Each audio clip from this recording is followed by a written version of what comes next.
The Autobiography of an Ex-Colored Man by James Weldon Johnson. Chapter 1. I know that in writing the following pages, I am divulging the great secret of my life, the secret which for some years I have guarded far more carefully than any of my earthly possessions, and it is a curious study to me to analyze the motives which prompt me to do it.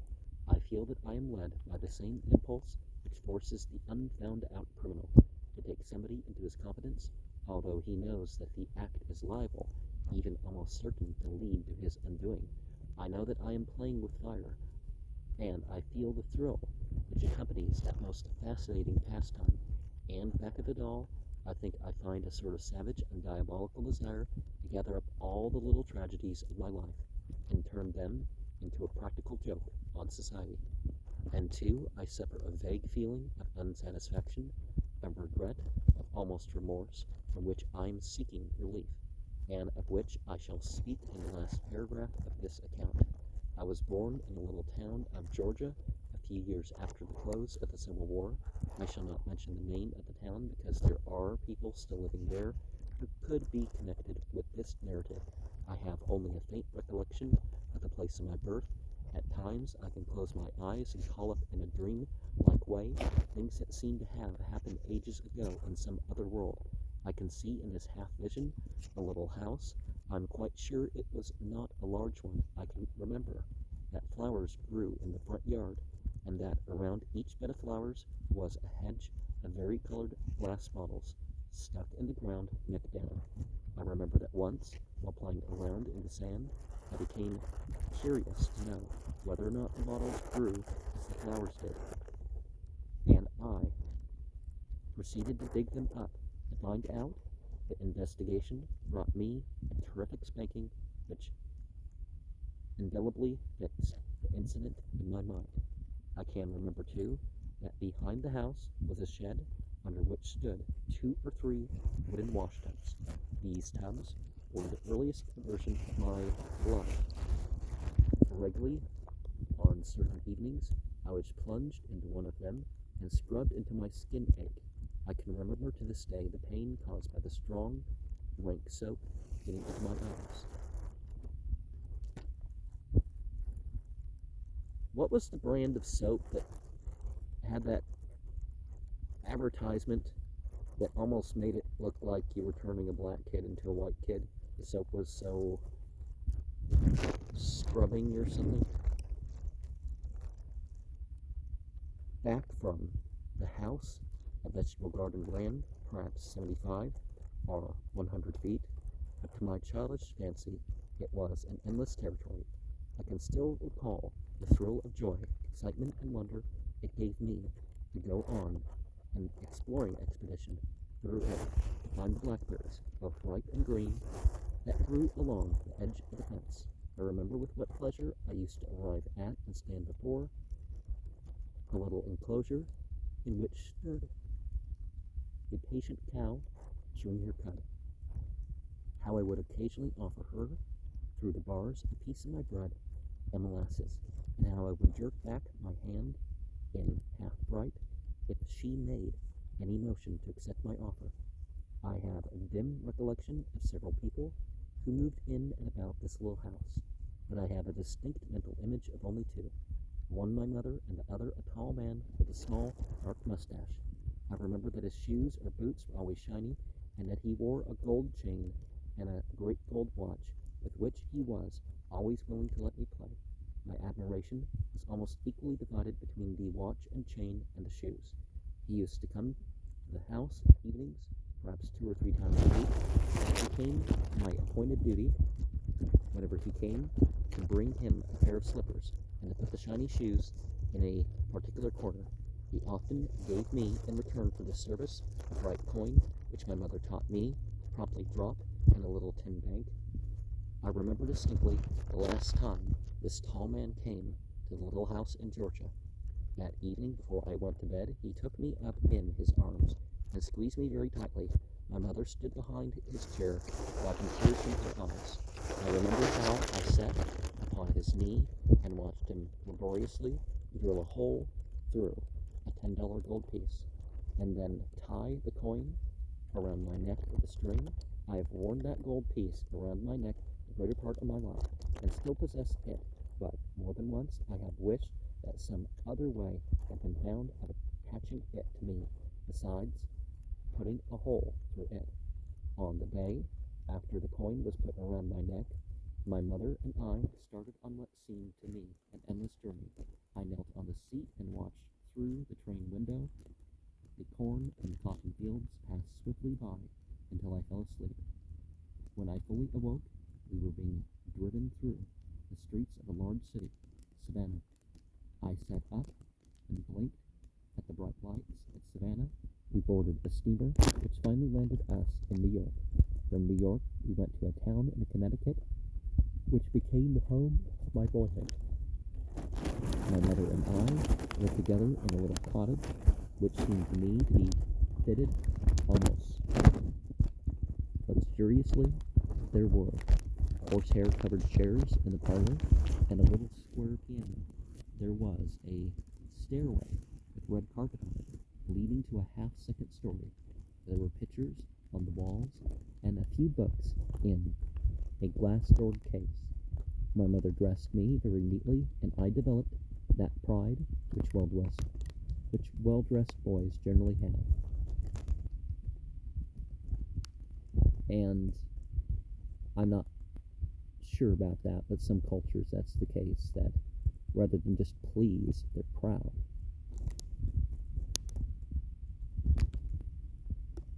Rather than disciplined, they're proud. She was careful about my associates, and I myself was quite particular. As I look back now, I can see that I was a perfect little aristocrat. My mother rarely went to anyone's house, but she did sewing, and there were a great many ladies coming to our cottage. If I were around, they would generally call me and ask me my name and age and tell my mother what a pretty boy I was. Some of them would pat me on the head and kiss me. My mother was kept very busy with her sewing. Sometimes she would have another woman helping her. I think she must have derived a fair income from her work. I know, too, that at least once each month, she received a letter. I used to watch for the postman, get the letter, and run to her with it, whether she was busy or not. She would take it and instantly thrust it into her bosom. I never saw her read one of them. I knew later that these letters contained money, and what was to her more than as busy as she generally was, she, however, found time to teach me my letters and figures and how to spell a number of easy words. Always on Sunday evenings, she opened the little square piano and picked out hymns. I can recall now that whenever she played hymns from the book, her tempos were always decidedly largo. Sometimes on other evenings, when she was not sewing, she would play simple accompaniments to some old Southern songs which she sang. In these songs she was freer because she played them by ear. Those evenings on which she opened the little piano were the happiest hours of my childhood. Whenever she started toward the instrument, I used to follow her with all the interest and irrepressible joy that a pampered pet dog shows when a package is opened in which he hears a sweet bit for him. I used to stand by her side and often interrupt and annoy her by chiming in with strange harmonies which I found either on the high keys of the treble or the low keys of the bass. I remember that I had a particular fondness for the black keys. Always on such evenings when the music was over, my mother would sit with me in her arms, often for a very long time. She would hold me close, softly crooning some old melody without words, all the while gently stroking her face against my head. Many and many a night I thus fell asleep. I can see her now, her great dark eyes looking into the fire, to where no one knew but she. The memory of that picture has more than once kept me from straying too far from the place of purity and safety in which her arms held me. At a very early age, I began to thump on the piano alone, and it was not long before I was able to pick out a few tunes. When I was 7 years old, I could play by ear all of the hymns and songs that my mother knew. I had also learned the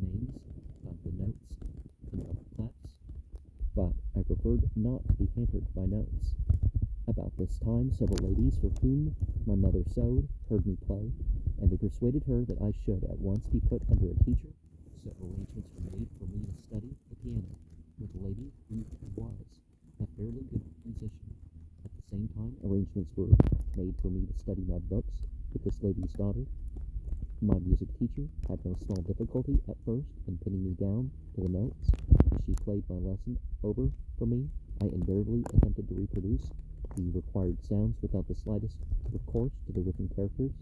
Her daughter, my other teacher, also had her worries. She found that, in reading, whenever I came to words that were difficult or unfamiliar, I was prone to bring my imagination to the rescue and read from the picture. She has laughingly told me since then that I would sometimes substitute whole sentences and even paragraphs from what meaning I thought the illustrations conveyed. She said she sometimes was not only amused at the fresh treatment I would give an author's subject, but that when I gave some new and sudden turn to the plot of the story, she often grew interested and even excited in listening to hear what kind of a denouement I would bring about it. But I am sure this was not due to dullness, for I made rapid progress in both my music and my books. And so, for a couple of years, my life was divided between my music and my school books. Music took up the greater part of my time. I had no playmates, but amused myself with games, some of them my own invention, which could be played alone. I knew a few boys whom I had met at a church, which I attended with my mother, but I had formed no close friendships with any of them. Then, when I was 9 years old, my mother decided to enter me into the public school, so all at once I found myself thrown among a crowd of boys of all sizes and kinds. Some of them seemed to me like savages. I shall never forget the bewilderment, the pain, and heart-sickness of that first day at school. I seemed to be the only stranger in the place. Every other boy seemed to know every other boy. I was fortunate enough, however, to be assigned to a teacher who knew me. My mother made her dresses. She was one of the ladies who used to pat me on the head and kiss me. She had the tact to address a few words directly to me. This gave me a certain sort of standing in the class and put me somewhat at ease. Within a few days, I made one staunch friend and was on fairly good terms with most of the boys. I was shy of the girls and remained so. Even now, a word or look from a pretty woman sets me all a tremble. This friend I bound to me with hooks of steel in a very simple way. He was a big, awkward boy with a face full of freckles and a head full of very red hair. He was perhaps 14 years of age, that is, 4 or 5 years older than any other boy in the class. This seniority was due to the fact that he had spent twice the required amount of time in several of the preceding classes. I had not been at school many hours before I felt that redhead, as I involuntarily called him, and I were to be friends. I do not doubt that this feeling was strengthened by the fact that I had been quick enough to see that a big, strong boy was a friend to be desired at a public school, and perhaps in spite of his dullness, Redhead had been able to discern that I could be of service to him. At any rate, there was a simultaneous mutual attraction. The teacher had strung the class promiscuously round the walls of the room for a sort of trial heat for places of rank. When the line was straightened out, I found that by skillful maneuvering I had placed myself third and had piloted Redhead to the place next to me. The teacher began by giving us to spell the words corresponding to our order in the line. Spell first, spell second, spell third. I rattled off THIRD, third, in a way which said, "Why don't you give us something hard?" As the words went down the line, I could see how lucky I had been to get a good place together with an easy word.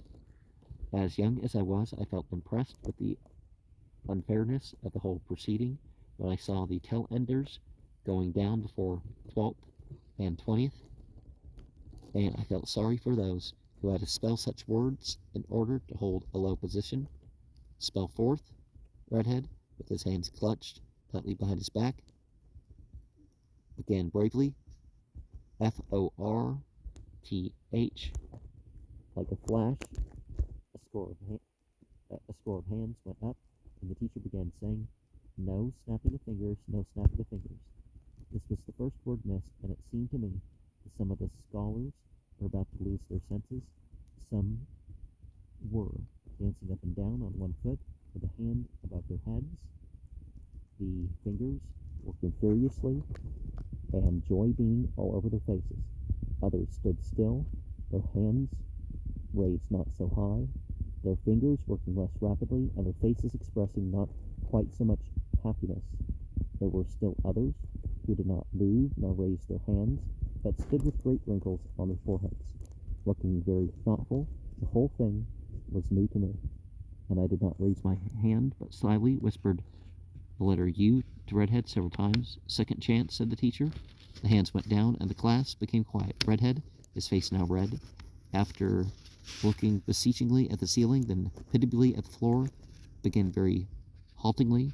F-U, immediately an impulse to raise hands went through the class, but the teacher checked it.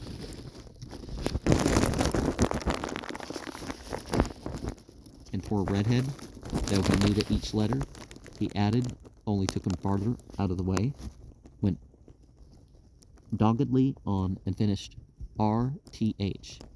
The hand-raising was now repeated with more hubbub and excitement than at first. Those who before had not moved a finger were now waving their hands above their heads. Redhead felt that he was lost. He looked very big and foolish. Some of the scholars began to snicker. His helpless condition went straight to my heart and gripped my sympathies. I felt that if he failed, it would in some way be my failure. I raised my hand, and under cover of the excitement and the teacher's attempts to regain order, I hurriedly shut up into his ear twice, quite distinctly, F-O-U-R-T-H. F-O-U-R-T-H. The teacher tapped on her desk and said, "Third and last chance." The hands came down. The silence became oppressive. Redhead began. F. Since that day, I've waited anxiously for many a turn of the wheel of fortune, but never under greater tension than I watched for the order in which those letters would fall from Red's lips. O-U-R-T-H. A sigh of relief and disappointment went up from the class. Afterwards, through all our school days, Redhead shared my wit and quickness, and I benefited by his strength and dogged faithfulness. There were some black and brown boys and girls in the school, and several of them were in my class. One of the boys strongly attracted my attention from the first day I saw him. His face was as black as night, but shone as though it was polished.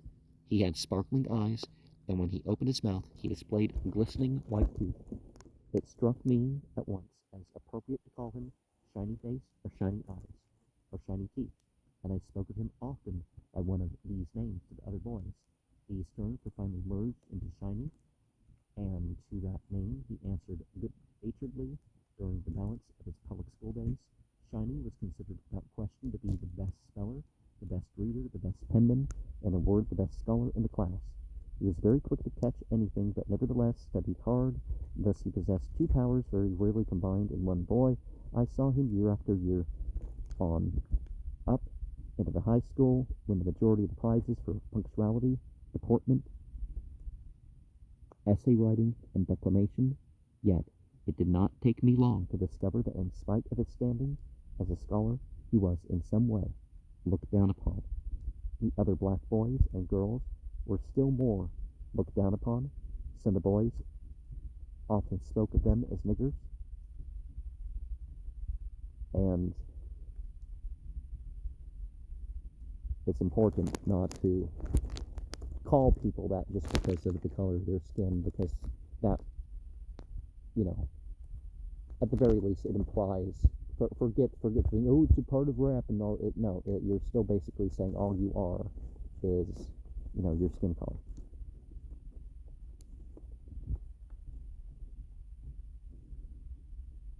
Sometimes on the way home from school, a crowd would walk behind them repeating, "Nigger, nigger, never die, black face and shiny eye." And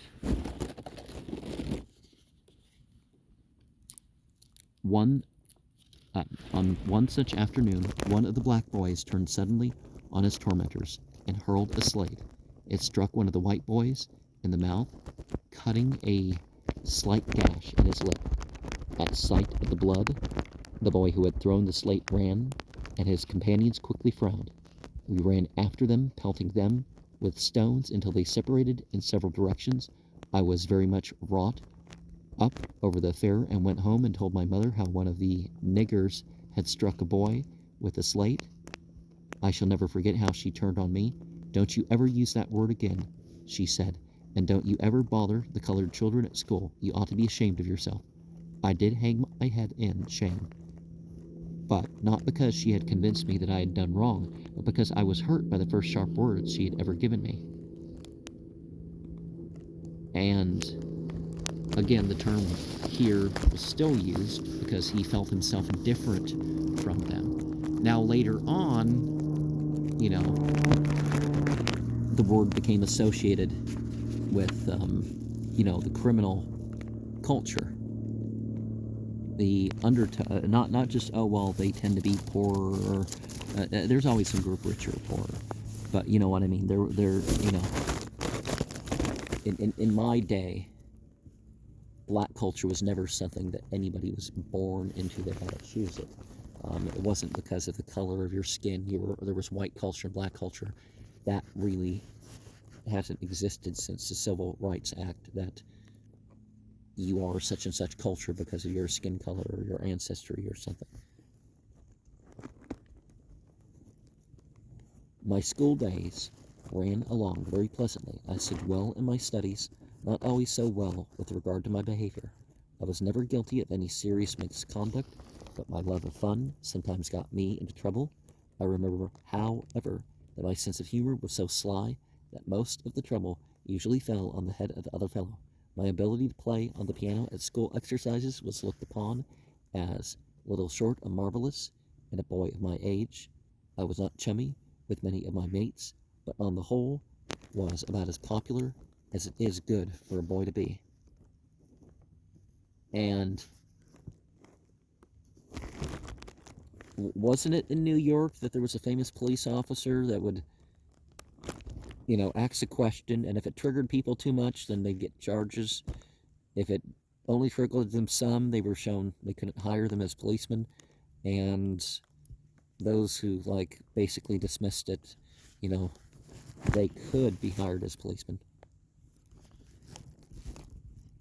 One day, near the end of my second term at school, the principal came into our room, and after talking to the teacher for some reason, I said, "I wish all of the white scholars to stand for a moment." I rose with the others. The teacher looked at me, and calling my name said, "You sit down for the present, and rise with the others." I did not quite understand her, and questioned, "Ma'am?" She repeated with a softer tone in her voice, "You sit down now, and rise with the others." I sat down dazed. I saw and heard nothing. When the others were asked to rise, I did not know it. When school was dismissed, I went out in a kind of stupor. A few of the white boys jeered at me, saying, "Oh, you're a nigger too." I heard some of the black children say, "We knew he was colored." Shiny said to them, "Come along, don't tease him," and thereby won my undying gratitude. A lot of people ended up moving from the southeast to the north and other parts of the country, and they found out that racism and all that was even more common, or at least as common as where they were from. But notice how they drew the difference. The one group used it as an insult, the other just said, but honestly, we're all colored. I'm peachy myself. It's like, what am I, gray? Or.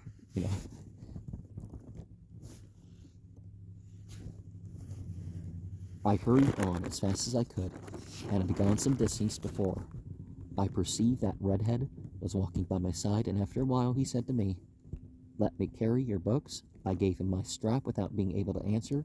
When we got to my gate, he said as he handed me my books, "Say you know my big red agate? I can't shoot with it anymore. I'm about to bring it to school for you tomorrow." I took my books and ran into the house. I passed through the hallway. I saw that my mother was busy with one of her customers.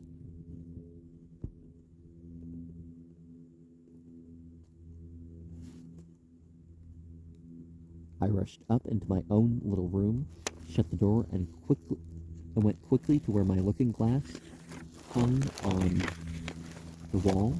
For an instant, I was afraid to look, but when I did look, long and earnestly, I had often heard people say to my mother, "What a pretty boy you have." I was accustomed to hear remarks about my beauty, but now for the first time I became conscious of it and recognized it. I noticed the ivory whiteness of my skin, the beauty of my mouth, the size and liquid darkness of my eyes, and how the long black lashes that fringed and shaded them produced an effect that was strangely fascinating even to me. I noticed the softness and glossiness of my dark hair that fell in waves over my temples, making my forehead appear wider than it really was. How long I stood there, gazing at my image, I do not know. When I came out and reached the head of the stairs, I heard the lady who had been with my mother going out. I ran downstairs. I rushed to where my mother was, sitting with a piece of work in her hands. I buried my head in her lap and blurted out, "Mother, mother, tell me, am I a nigger?" I could not see her face, but I knew the piece of work dropped to the floor, and I felt her hands on my head. I looked up into her face and repeated, "Tell me, mother, am I a nigger?" There were tears in her eyes, and I could see that she was suffering for me. And then it was that I looked at her critically for the first time. I had thought of her in a childish way only as the most beautiful woman in the world. Now I looked at her searching for defects. I could see that her skin was almost brown, that her hair was not so soft as mine. Neither are necessarily defects.